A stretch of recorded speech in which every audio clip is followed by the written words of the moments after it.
Masakit. Yun ang unang naisip ko, pero nakalimutan ko na agad yon, lalo na dun sa huling nangyari. Hindi ako sigurado, pero bumilis ang tibok ng puso ko at nakalog yata ang buong katawan ko habang kumala siya sa akin pagkatapos ng sabay naming paggalaw.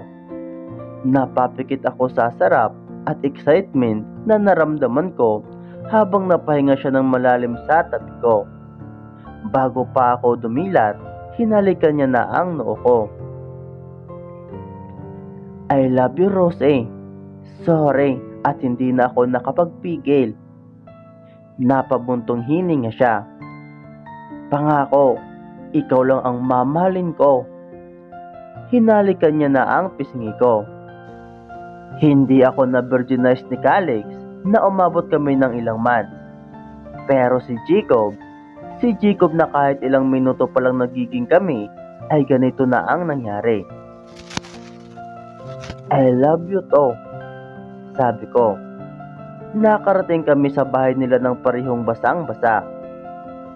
Diyos ko naman, Jacob, sabi ni Manang nang nakita kaming dalawa. Nagpanik ang mga katulong nila at binigyan agad kami ng tuwalya. Hindi ka pwedeng magkasakit ngayong wala si Don Juan, tsaka birthday mo bukas. Umiling si Manang nang nakitang binigay ni Jacob sa akin yung tuwalya niya. Dalawa na ang tuwalya ko. Kumuha sila ng isa pang tuwalya para ibigay kay Jacob. Uminit ang pisngi ko nang nagbulong-bulungan ang dalawang katulong sa likuran ni Manang. Hindi ko alam kung sadyang obvious sa mga mukha namin ni Jacob yung nangyari sa Kobo o talagang guilty lang ako. Naabutan kayo ng ulan? Tanong ni Manang. Oo pareho natapos naman namin yung thesis. Manang, mamaya ko na ihatid si Rose. Patuyuin ko muna. Peramin ko na lang ng damit. Tapos sana patuyuin niyo muna ang damit niya. Baka magkasakit.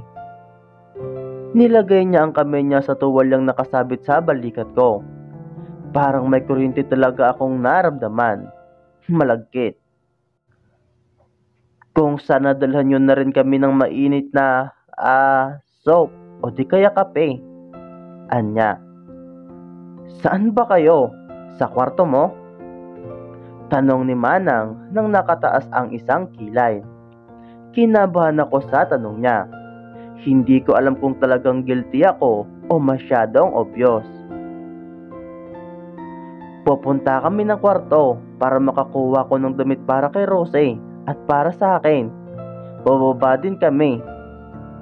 Hinawakan niya ang kamay ko at hinila papuntang stairs nang walang pang-aalinlangan. Jacob, kinakabahan ako. Mukhang alam nila.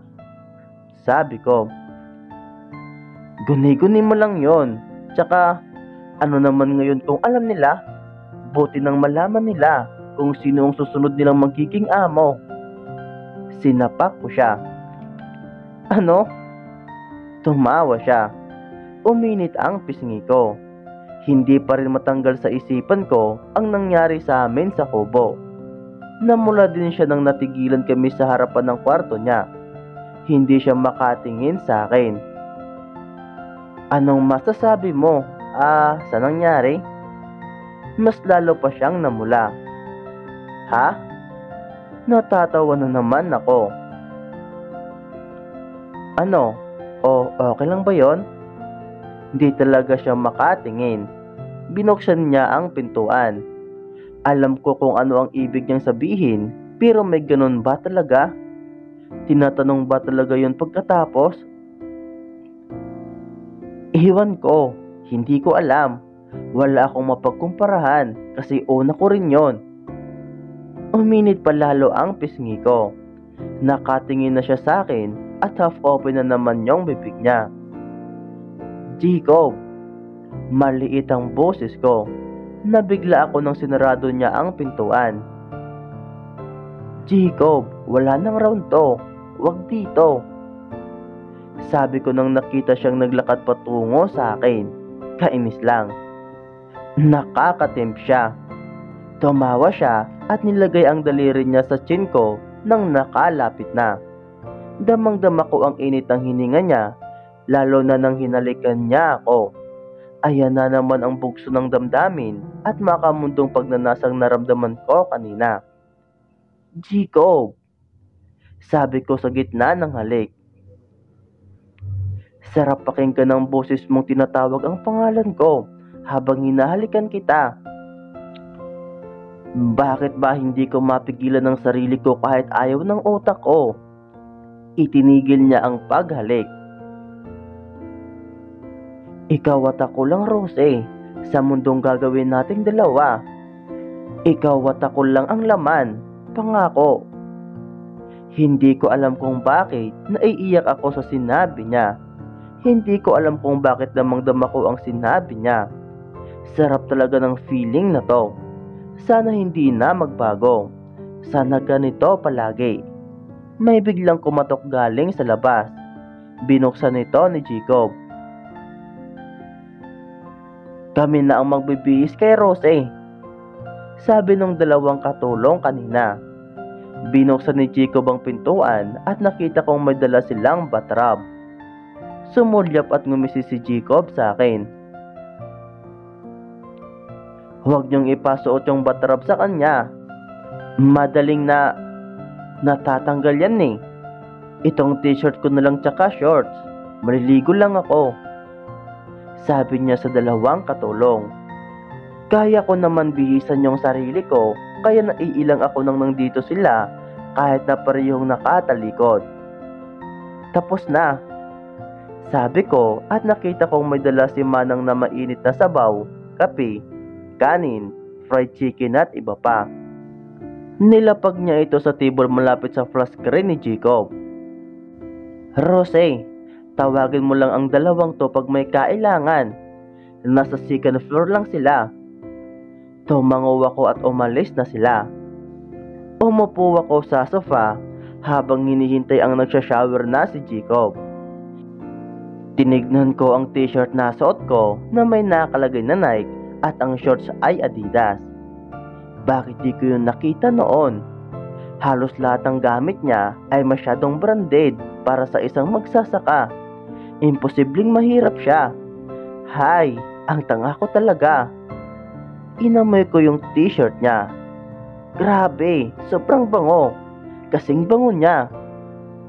Naisipan ko ring tignan ang mga DVDs niya malapit sa flat screen. Ilang minuto akong nagbabad sa DVDs niya nang nakita ko ang mga maninipis na DVD na nakatago sa isang drawer. Puro yon porn. Natawa ako.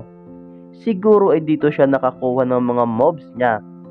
Hindi ko kayang tignan ng higit sa 3 segundo ang bawat cover ng mga DVDs na yon. Bigla siyang lumabas sa shower niya, kaya nabitawan ko ang DVDs na yon. Nalaglag ang panga niya nang nakita akong nagpapanik na pinupulot ang mga iyon. Tinulungan niya ako sa pagpulot. Tumawa ako. Nanonood ka pala nito? Namula siya at di ulit makatingin sa akin nang nilagay ito sa drawer at sinarado. Masama ba? Itatapon ko ba? Humiling ako at halos di makahinga sa pagtawa. I know. Boys will always be boys. Pero natawa lang talaga ako sa nangyari. Ikaw ang bahala, hindi naman yan sa akin. Tumawa ulit ako. Pero ikaw ang girlfriend ko. May karapatan kang pagbawalan ako sa kahit ano. Natigil ako sa pagtawa dahil sa sinabi niya. Parang kinukurot ang puso ko. Para bang naramdaman kong kaya niyang gawin lahat para sa aming dalawa. Biglang nagpakita sa pintuan ng isa pang katulong. Sir Jacob, may bisita po kayo. Anya. Sino? Si April, nasa baba siya naghihintay. Tapos umalis yung katulong.